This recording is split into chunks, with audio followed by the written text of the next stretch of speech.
Back in May, I recorded episode 188 of the Triathlon Nutrition Academy podcast, where I dug into creatine gummies versus creatine powder.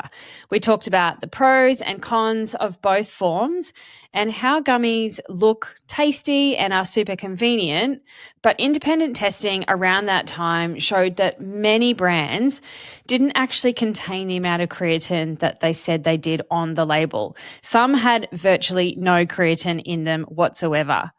Now, that episode is definitely worth a listen if you haven't heard it yet, just for some context and some background to this episode. So jump back to episode 188 first and then come back and listen to this episode now, because the story hasn't stopped there. Since then, more independent testing has come out, and I want to give you a bit of an update and talk you through some of those results.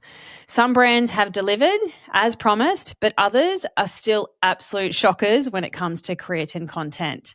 But the good news is, since then, I've also come across a brand in Australia and some other brands that are taking that transparency seriously and are batch testing their gummies in local labs to confirm creatine content of their product.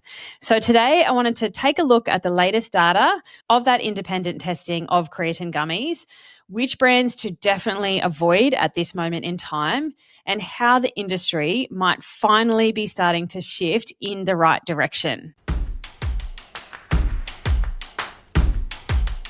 Welcome to the Triathlon Nutrition Academy podcast, the secret weapon in your ears for triathletes who want to get fitter, faster, stronger, and healthier with evidence-based nutrition. Creatine marketing is everywhere. It is in the news. It's all across social media, and it's turning up in more and more mainstream formats than ever before. It's really just having a moment. Just last month, the ABC ran a story by Paige Cockburn highlighting the surging creatine popularity. It's no longer just this niche supplement for bodybuilders. Everyone from everyday athletes, gym goers, and even busy mums are being targeted with flashy marketing. But as that article pointed out, the evidence does sit firmly with good old-fashioned creatine monohydrate powder. Everything else, from fancy blends, including creatine gummies, really needs to be viewed with a very skeptical eye before you're going to take something like that.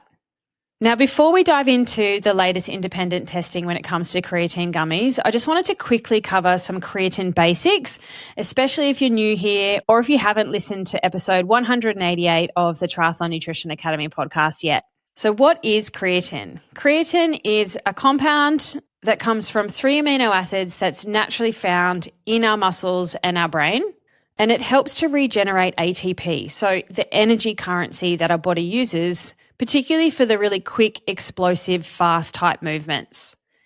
So think sprinting, heavy lifting in the gym, or surging up a hill where we need a lot of strength and it's fast, short, explosive movements.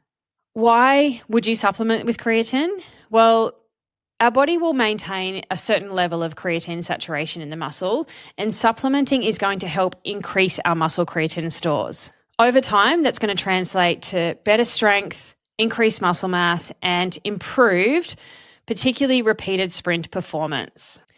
There are a number of groups that are going to benefit from creatine supplementation, but I do not agree with everyone should blanketly take creatine.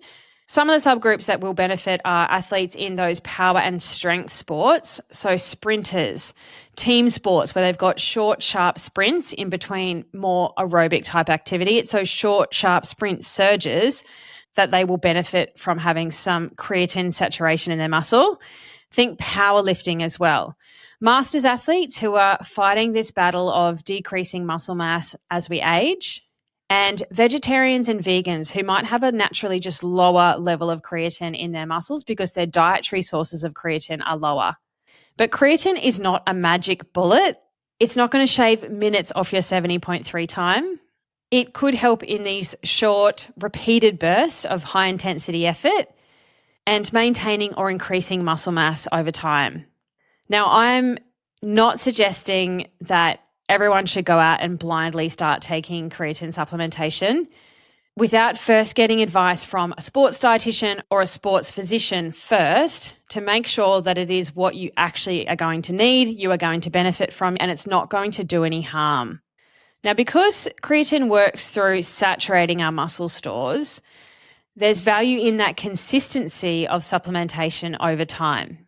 Whether you're taking it as a powder form, a capsule form, or in gummy form, one of the most important factors is the right dose for you. So don't blindly follow the everyone should take 5 grams. It is based on your actual body and ultimately getting the right dose, which is where gummies can fall short because we can't guarantee that what it says on the label is providing the dose that you actually need. And what really shook up the creatine gummies industry this year was independent testing from James Smith. He historically was a personal trainer. He's doing lots of things now, originally from the UK and is now based in Sydney, Australia. James wasn't satisfied with the claims and the labels of the creatine gummies, so he put his own money on the line to find out what was actually inside the products. And it wasn't cheap. Each test for each brand set him back around $300 a pop, and he tested 9 of the biggest creatine gummy brands that are readily available on the internet and on Amazon right across the world, mostly in the UK and America. Now, that sort of cost does add up quite quickly, but I think the results were worth every cent. And here's a quick summary of what he found. Half of the brands that he tested virtually contained no creatine at all. Overload, Unique Physique Supplement with an MNT at the end with no E, Gains Nutrition, and 2 flavors from Push Gummies, apple and strawberry, which is one of the most heavily marketed brands here in Australia. If you have a search for creatine, it is the first thing that comes up, and then you get bombarded by their ads. All of those came back with less than 0.1 gram of creatine per serve. And in practical terms, that's nothing. You're paying premium price for basically glorified lollies or candy. But not every brand failed. 4 actually delivered as promised on the label. They were My Vitamins, No Nutrition, Well Boost, and Create.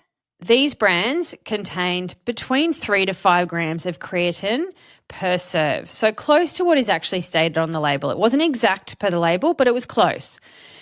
If you want to look at those independent tests yourself, I can link them in the show notes for you because he shared them publicly. I downloaded them myself and had a look for myself.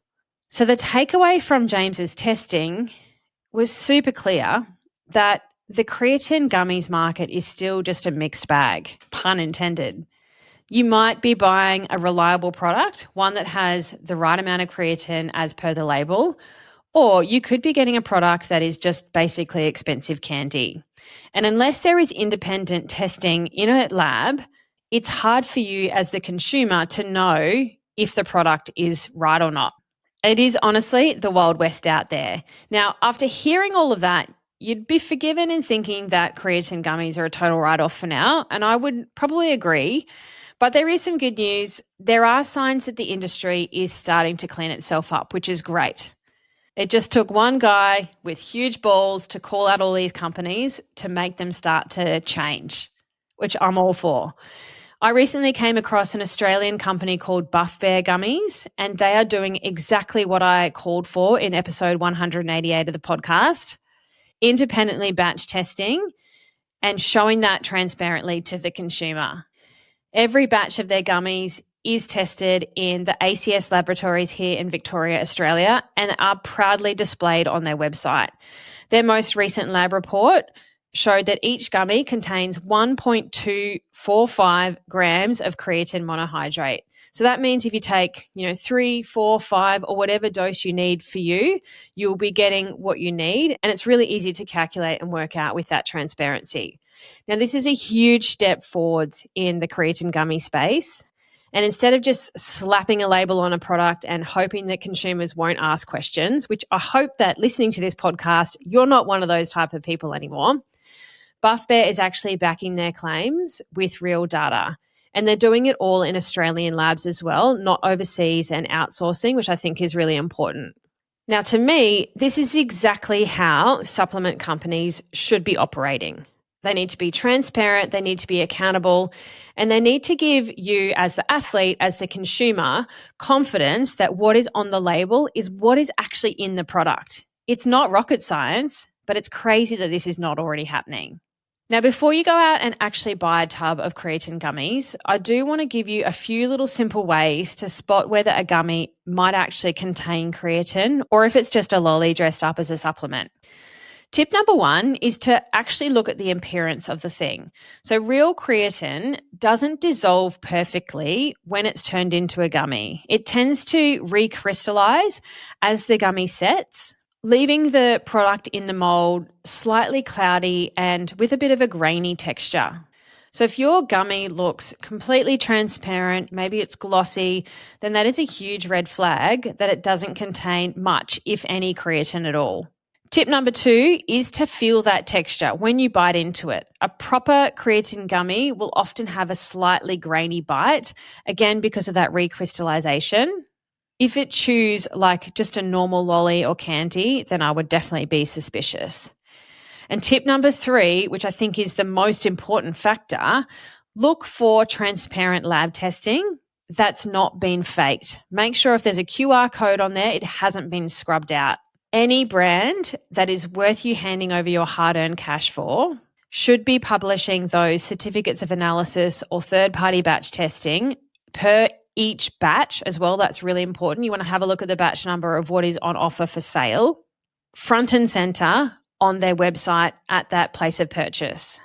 If you don't have those lab results with a clear, transparent indication of their creatine content, then I would have no confidence in purchasing that, knowing that you're taking it to get your right dose.